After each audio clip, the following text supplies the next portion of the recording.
fenomena. Oke, di sini saya akan sedikit bertanya-tanya mengenai mesin fotokopi. Oke, apakah Mbak Elsa ini pernah melihat mesin fotokopi? Pernah dong, Oke, oke. Kalau kan pernah lihat, apakah pernah juga menggunakan? kalau menggunakan belum, cuma menggunakan jasanya saja. Oke, Iya. oke, saya juga iya sih. Apa lagi ya ini saya mau tanya. Kan ini mesin fotokopi ini bisa membuat salinan dokumen asli sesuai dengan seperti dengan aslinya gitu kan. Nah, apakah Mbak Elsa tahu bagaimana kinerja dari mesin fotokopi tersebut? Belum tahu ya, gimana ya?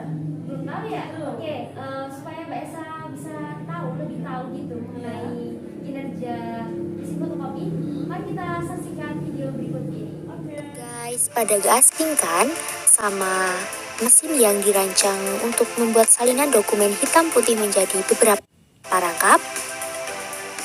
Iya, mesin fotokopi. Ada yang tahu gak sih kalau mesin fotokopi itu termasuk ke dalam fenomena listrik statis? Oke, langsung saja akan saya jelaskan sedikit mengenai prinsip kerja mesin fotokopi yang dikaitkan dengan listrik statis. Terdapat 5 cara kerja mesin fotokopi. Yang pertama charge, expose, develop, transfer, fuse, dan clean. Yang pertama, ada proses charge. Drum silinder elektrostatis dibebankan oleh kawat bertegangan tinggi atau yang biasa disebut dengan kawat corona. Drum ini memiliki lapisan dari material fotokonduktor. Yang kedua yaitu proses exposure, yaitu pemaparan atau pencahayaan. Sebuah lampu yang sangat terang menyinari dokumen asli sehingga daerah putih dari dokumen asli memantulkan cahaya ke permukaan fotokonduktor. Bagian fotokonduktor yang terkena cahaya menjadi konduktif, yakni elektron meninggalkan permukaan, sedangkan bagian fotokonduktor yang tidak terkena cahaya tetap bermuatan negatif. Untuk proses selanjutnya, yaitu proses develop atau pengembangan. Serbuk toner yang bermuatan positif disalurkan ke bagian drum fotokonduktor. Serbuk toner akan tertarik dan menempel pada bagian yang bermuatan negatif sehingga terbentuk salinan gambar dokumen pada drum. Penyinaran kembali oleh cahaya pada seluruh permukaan fotokonduktor menyebabkan elektron akan meninggalkan permukaan dan membebaskan serbuk toner. Untuk tahap selanjutnya yaitu proses transfer atau pemindahan gambar ke kertas. Gambar toner yang dihasilkan pada permukaan drum ditransfer ke selai kertas. Fotokonduktor menjadi tidak bermuatan dengan toner menempel di atas permukaannya. Selembar kertas dilewatkan di atas permukaan fotokonduktor sehingga serbuk toner menempel ke kertas. Untuk langkah selanjutnya yaitu proses fusing atau pemanasan. Kertas dilewatkan melalui 2 buah roll yang memiliki panas dan tekanan. Proses pemanasan kertas menyebabkan toner meleleh sehingga toner tetap menempel erat pada kertas dan terbentuk salinan gambar yang sesuai dengan aslinya. Kemudian langkah yang terakhir yaitu pembersihan serbuk toner. Nah, serbuk toner yang tersisa akan dibersihkan.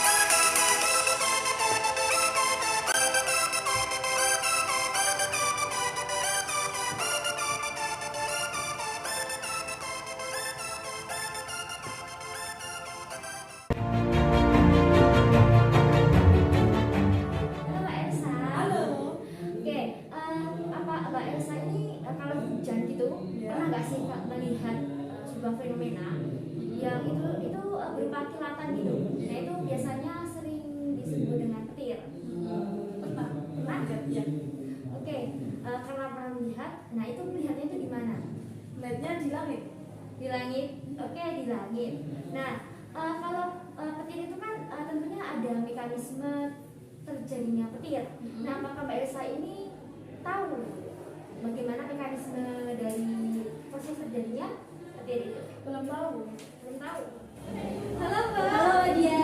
Oh, boleh tahu dengan siapa? Oh ya, kalau aku sih dengan Arinda Hikmawati. Oh, Mbak Arinda. Iya. Oke, di sini saya mau tanya sedikit mengenai fenomena petir. Oh iya. Petir. Ya, tahu kan apa itu petir? Iya, tahu nggak? Kayak kilat gitu ya? Iya, Petir. iya, Oh, iya, petir.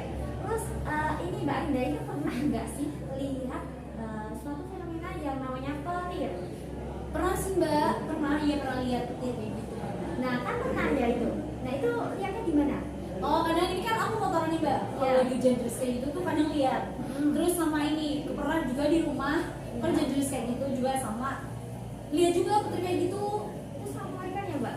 Iya mengerikan banget kan juga berbahaya gitu kalau kena listrik atau kena Ya, apalagi kalau kita sedang dalam perjalanan. Iya bener banget mengerikan banget sih mbak. Kalau kita ngomongin petir nih ya. Oke. Nah, itu pasti ada prosesnya. Oh Nah, iya proses iya. terjadinya itu ada. Nah, Mbak Arida tahu nggak bagaimana cara kerjanya proses terjadinya petirnya itu? Kalau boleh jujur sih sebenarnya aku nggak tahu nih mbak Iya. proses terjadinya petir tuh kayak gimana gitu. Jadinya ya mungkin gimana ya karena juga bukan bidang saya. Jadinya nggak tahu juga gimana sih mbak proses terjadinya petir itu. Oke, kita saksikan video berikut ini. Oke, Mbak, siap beritahu dan mengerti tentang petir.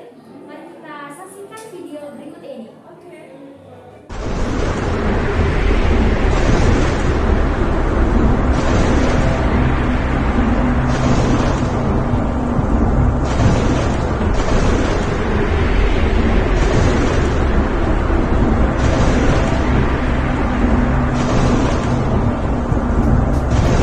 Halo teman-teman, pasti kalian pernah merasakan petir kan? Seperti video yang telah kalian tonton sebelumnya. Apakah kalian tahu apa sih petir itu? Lalu penyebab terjadinya petir itu bagaimana? Dan apa sih hubungannya petir dengan listrik statis? Apakah ada alat yang dapat menangkal petir tersebut? Yuk, simak video pembahasan kali ini. Nah, teman-teman, petir ini merupakan fenomena alam yang tidak bisa kita hindari dan seringkali menyambar seperti tempat atau bangunan yang tinggi. Petir ini diartikan sebagai suatu fenomena alam atau peristiwa alam yang merupakan loncatan dari muatan listrik statis yang sangat besar. Maka dari itu, petir ini memiliki hubungannya dengan konsep listrik statis. Petir bersumber dari awan hitam yang terkumpul listrik bermuatan negatif, di mana petir ini nantinya akan menimbulkan sebuah kilatan cahaya yang nantinya diikuti dengan suara dari petir tersebut. Seperti suara gledek kayak gitulah. Kemudian petir ini mengakibatkan banyak dampak yang berbahaya bagi kita, seperti kasus orang yang tersambar petir dengan petir, maka tubuhnya akan terbakar habis sampai meninggal dunia. Atau petir juga dapat menyambar seperti bangunan atau tumbuhan yang tinggi-tinggi. Maka dari itu petir ini sangat berbahaya kalau misalkan kita berada di luar dan dengan tangan kosong, karena tubuh kita ini memiliki muatan positif. Maka dari itu kita akan tersambar oleh petir yang memiliki muatan negatif. Sudah jelas kan teman-teman pembahasan mengenai fenomena petir tersebut? Lalu apa sih penyebab terjadinya petir tersebut dan apa hubungannya dengan konsep listrik statis? Simak ya pembahasan kali ini, semangat! Oke teman-teman, apakah kalian tahu bahwasanya petir berasal dari awan hitam? Dimana sebelum terjadinya petir ini, muatan listrik terbentuk di awan ketika butiran air menggosok satu sama lainnya. Setelah itu, butiran air tersebut akan menghasilkan sebuah muatan sehingga akan terjadinya pemisahan muatan. Pada bagian bawah awan menjadi bermuatan lebih negatif dibandingkan dengan tanah. Tanah ini berada di bawah awan yang memiliki muatan positif. Selanjutnya akan terjadi sebuah sambaran petir yang sering kita lihat ini dari awan ke tanah. Ketika muatan negatif atau elektron meloncat dari bagian bawah awan ke titik tertinggi tanah. Namun dikarenakan jarak antara tanah dan sumber petir berjauhan, maka gaya tarik-menarik antara keduanya ini akan semakin kecil. Maka dari itu, sambaran petir ini kerap kali menyambar ke rumah, pohon, ataupun bangunan tinggi lainnya. Nah, teman-teman, kalau misalkan kita kaitkan dengan hubungan antara sumber petir dengan Konsep listrik statis yaitu sumber petir atau awan bagian bawah ini lebih bermuatan negatif, sedangkan tanah lebih bermuatan positif. Maka dari itu, dikarenakan keduanya memiliki muatan yang berbeda atau berlawanan yaitu positif dan negatif, maka akan terjadilah gaya tarik-menarik antar keduanya. Namun, karena jarak antara sumber petir dengan tanah jaraknya itu jauh, maka gaya tarik-menarik tersebut hanyalah kecil, sehingga yang menjadi sasaran petir adalah rumah, pohon, ataupun bangunan tinggi. Hal tersebut mengakibatkan bangunan tinggi, rumah, ataupun pohon menjadi perantara penghantar muatan positif dari tanah ke titik tertinggi, sehingga titik tertinggi bangunan, rumah, ataupun pohon akan mendekatkan muatan positifnya ke awan. Karena jarak antara sumber petir dengan titik tertinggi bangunan ataupun pohon jaraknya ini dekat, maka gaya tarik-menarik keduanya akan semakin kuat, sehingga terjadilah lompatan elektron yang menghasilkan sebuah kilatan cahaya yang sering kita kenal dengan namanya petir. Maka dari itu, agar petir tidak menyambar bangunan-bangunan, maka keraplah dipasang dengan alat bernama penangkal petir. Halo lagi nih, banget lah. Ya, ini tadi dengan Mbak siapa, Arinda ya? Iya, Mbak Arinda. Tadi saya menanyakan mengenai proses terjadinya petir. Iya. Pasti petir itu ada cara menangkalnya. Oh, gitu, Mbak. Iya. Tahu nggak apa itu yang buat menangkal petir? Oh, setahu saya sih ini, Mbak, kalau yang ditempel di atap tuh kayak penangkal petir. Oh Iya, Mbak. enggak? Ya betul, Ah. betul banget itu. Nah itu namanya penangkal petir ya? Oh, Udah iya. pernah lihat atau belum? Udah sih, Mbak, kayak itu kan ya kalau dilihatnya tuh di sekolah saya tuh. Iya. Di itu atap-atap kayak gitu tuh yang ini kan kayak Betul. resmi gitu. Iya. Oh, benar. Iya. Nah itu udah pernah lihat bentukannya. Udah Nah, pernah. tapi kalau proses atau mekanisme penangkal petir itu sendiri, Mbak Arinda udah tahu? Oh, belum sih, Mbak. Cuma ini aja cuma tahu fungsinya kalau menangkal petir itu ya buat menangkal Menangkal petir petir, gitu. iya. Biar ini jaringannya ada di dalamnya kan aman gitu. Oke. Cara atau mekanisme dan sebagainya itu paham, Mbak? Emangnya gimana sih, Mbak, caranya? Oke, biar Mbak Arinda semakin paham nih ya. Oke, kita saksikan video berikut ini. Oke, Mbak, siap. Penangkal petir merupakan sebuah alat atau perangkat sederhana seperti batang dengan bentuk tombak dari bahan logam yang runcing dan kabel, di mana alat tersebut memiliki bagian komponen utama yaitu splissen atau batang penangkal, kawat konduktor, dan grounding atau tempat pembumian. Penangkal petir ini berfungsi sebagai pencegah datangnya petir yang menyambar benda di bawah awan, di mana dapat menangkap daya tarik-menarik muatan listrik dari petir untuk disalurkan ke dalam tanah.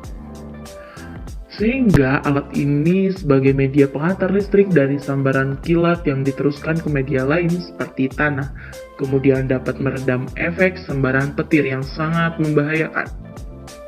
Sehingga dapat sebagai pencegah terjadinya konslet aliran listrik saat cuaca buruk dan juga banyaknya petir. Untuk proses penangkal petir ini terjadi pada saat petir dengan bermuatan listrik negatif di bawah awan sudah cukup banyak, maka muatan listrik positif pada tanah akan segera tertarik ke atas. Kemudian muatan listrik naik melalui kabel konduktor ke ujung batang penangkal petir, di mana jika muatan listrik ini negatif, benda cukup dekat di atas atap, maka daya tarik-menarik semakin kuat, sehingga muatan positif di ujung penangkal petir ini tertarik ke arah muatan negatif. Adanya pertemuan antar kedua muatan tersebut menghasilkan sebuah listrik, di mana aliran listrik mengalir ke dalam tanah melalui kabel konduktor yang ada pada penangkal petir, sehingga sambaran petir tidak langsung ke tanah bangunannya. Akan tetapi, sambaran petir ini dapat terjadi melalui kawat jaringan listrik serta merusak alat elektronik pada bangunan yang terselubung ke jaringan listrik. Hal tersebut juga menyebabkan kebakaran atau ledakan, sehingga adanya penangkal petir ini menarik petir yang ada pada awan tersebut untuk disalurkan ke dalam tanah. Itulah teman-teman fenomena mengenai petir. Udah dijelasin nih dua contoh fenomena listrik statis, yang pertama pada mesin fotokopi dan yang kedua yaitu pada fenomena petir yang mungkin kita pernah lihat ya, dan biasanya itu terjadi ketika hujan-hujan besar. Ada satu lagi nih contoh fenomena listrik statis yang mungkin teman-teman pernah memperagakan. Teman-teman pernah kan gosokin penggaris plastik ke rambut lalu mendekatkannya ke potongan kertas? Nah, gimana sih reaksi yang terjadi antara keduanya? Dan bagaimana kaitannya antara fenomena tersebut dengan listrik statis? Berikut ada video penjelasannya. Tonton sampai selesai ya, biar paham, oke? Untuk yang selanjutnya yaitu fenomena listrik statis pada penggaris, rambut, dan kertas. Nah, bagaimana kaitan antara listrik statis dengan penggaris, rambut, dan kertas? Berikut adalah sedikit penjelasannya.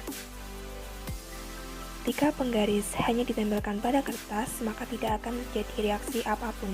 Hal tersebut dikarenakan penggaris yang belum digosokkan pada rambut, penggaris tersebut masih bersifat netral. Nah, penggaris tersebut belum menerima muatan dari rambut. Berbeda jika penggaris telah digosokkan pada rambut, maka penggaris dapat menarik potongan kertas dan kertas akan menempel pada penggaris. Nah, bagaimana hal tersebut dapat terjadi? Hal tersebut dikarenakan ketika penggaris digosokkan pada rambut yang bermuatan negatif, maka penggaris tersebut telah mendapatkan muatan negatif dari rambut, sehingga menyebabkan penggaris menjadi bermuatan negatif. Setelah itu, ketika penggaris telah bermuatan negatif didekatkan dengan kertas, kertas akan tertarik dan menempel pada penggaris. Mengapa peristiwa tersebut dapat terjadi? Peristiwa tersebut dapat terjadi karena setiap benda seperti penggaris memiliki dua muatan, yaitu muatan positif dan negatif dengan jumlah yang sama. Namun, ketika penggaris digosokkan pada rambut, maka elektron pada rambut akan berpindah ke penggaris, sehingga penggaris akan kelebihan elektron dan menjadi bermuatan negatif.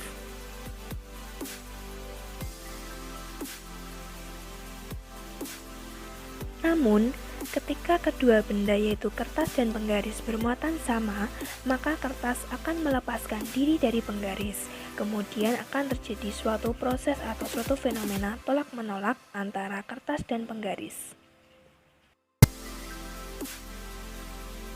Nah, peristiwa dari tarik-menarik dan peristiwa dari tolak-menolak antara potongan kertas dengan penggaris merupakan salah satu contoh dari fenomena listrik statis yang sering kita temukan atau kita temui dalam kehidupan sehari-hari dan mudah untuk kita praktikkan.